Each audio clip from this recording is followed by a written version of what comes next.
Welcome to STEM Pros. Powered by edheads.org.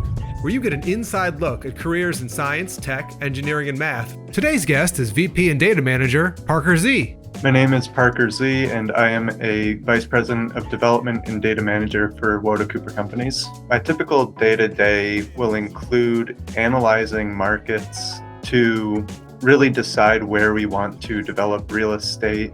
I'll look into data provided by the U.S. Census Bureau, as well as market data to hone into certain areas.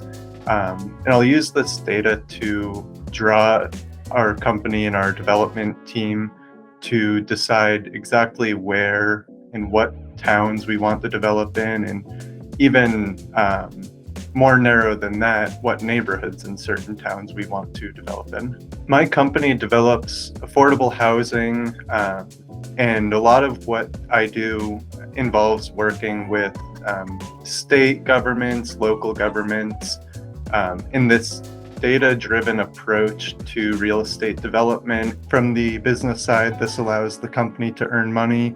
On a more personal note, we're really driving these locations that need affordable housing, where these families have lower incomes, can't afford to live. That really burdens a lot of these families, and there's nothing better than getting to go to one of these grand openings and seeing the smile on these families' faces when they finally get to go to a place where they can call home, and it's a quality development and they know it's theirs, and it's something they can afford without being burdened.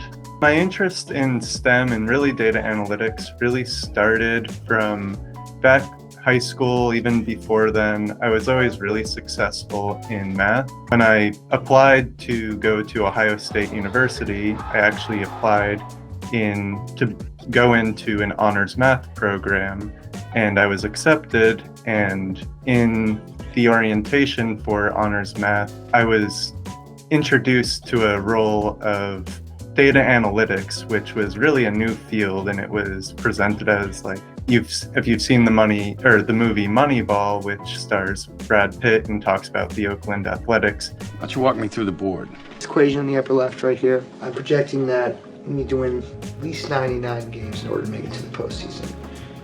We need to score at least 814 runs in order to win those games and allow no more than 645 runs.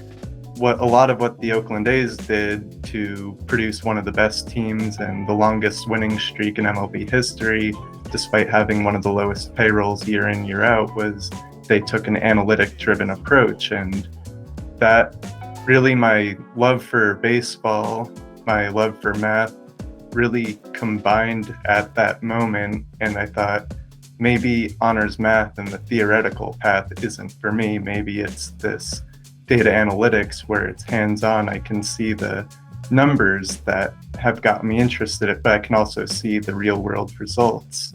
The coolest thing about my job is really getting to program. I work a lot with Python to create data visualizations and maps, and just seeing a short program produce something so large and powerful, and how that helps the company, just being able to learn new capabilities and apply them to my position is very interesting. Science is important because it's really the basis of what allows our society to progress more and more each day. If you think about data analytics, this wasn't a field 5-10 years ago.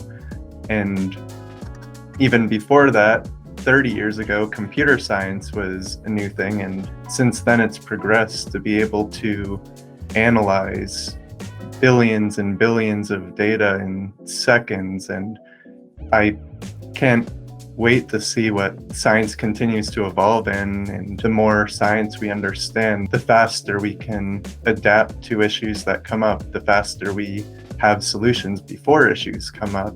Probably one of my biggest screw-ups was back in 2020. We submitted an application for funding on a project. I had made the mistake of where we needed at least 75% of our units at 2 bedrooms or more. I was off by 1 unit, and therefore just under 75%. We submitted our application, subsequently did not receive funding. Had I not made that mistake, we probably would have received funding, and that probably would have netted the company between $1 and $1.5 million. But that was a big missed opportunity cost because of a small number and a small error in counting. I've learned that just need to be very attentive to detail. Everything you think you've double checked, gotta triple check it, because clearly one small number can make a big difference, and in that case it made a $1 million difference. If you want to get to a position like mine, really the key is keep an open mind, be ready to learn more experiences and try things that you wouldn't have thought of, and go above and beyond to not just do the work that needs to get done, but to try to learn more and really try to diversify your interests and your capabilities. And it doesn't even need to be something that you start programming from a young age. I didn't start programming until college, and it can be anything that it interests you. Just don't be hesitant to just go out and pursue it. Good things will come.